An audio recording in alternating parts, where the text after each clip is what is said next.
I was driving through the college town that I've spent the last 3 years commuting back and forth to and living within, in houses and apartments, and I found myself struck with awe and wonder and love for the uneven asphalt and all the trafficked roads that the commuters have outgrown. There's this street called Church Street, and it runs up and down the vein of the town from the college campus all the way to the end of the city limits, where everything just turns into fields and places for cows to graze and into complete nothingness. I used to drive it all the time in the first 3 years of me earning my bachelor's degree. My ex-boyfriend lived at the other end of Church Street, almost near the nothingness, in this monochromatic townhouse complex. One time when I was trying to decide whether or not I wanted to make the 20-minute commute, the train wouldn't stop going across the tracks that run perpendicular to Church Street, and I took it as a sign after waiting for half an hour and turned around and went back to my dorm room. Even then, I knew that something wasn't quite right, and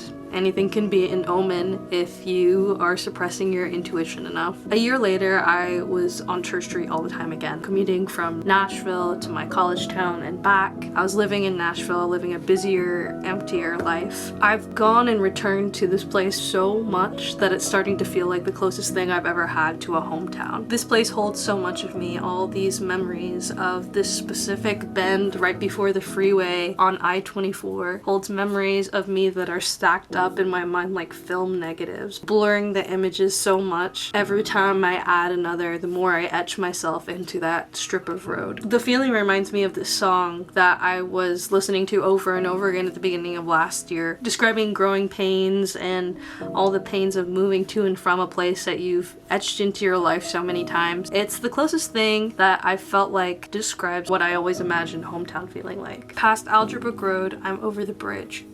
A minute from home, but I feel so far from it.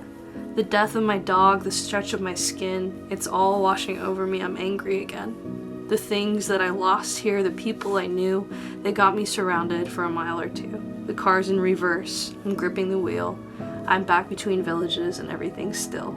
This little village has held so many versions of me and held so much of my devotion to love and the ways that it has failed me. Today I was driving again over that bend and I was listening to a song that I've really liked recently, and I was picking apart this certain lyric, restarting it over and over again just to hear the specific part, trying to figure out why it moved me so much. It was this lyric that stopped me. You want to drink a drink that's watered down. I've been wondering what moved me so much about this line, and honestly it reminded me of how many times I've driven that specific bend of road and been crying or thinking about how to make myself less, how to fit into the lives that men that I was with desired me to be in. I was trying to become a woman who did not need anything. I decided that I would need less and less, and I got very good at this. The depth of feeling that I've always had and my devotion to love and to experiencing things to such extreme degrees has always felt like a weapon to be wielded. It's always felt like something too cumbersome for a lover to bear. I've always had men make me feel embarrassed for my love for emotional things, for sentimental things.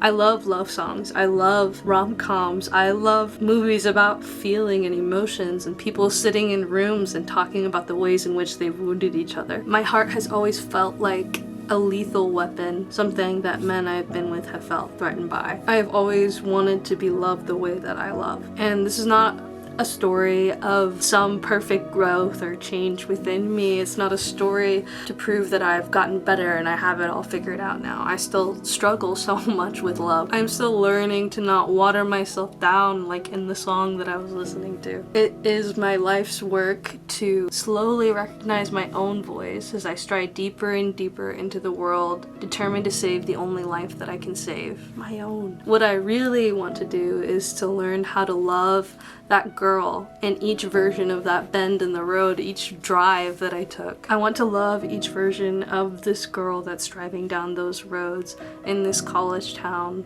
learning to love it like it is something that is her own.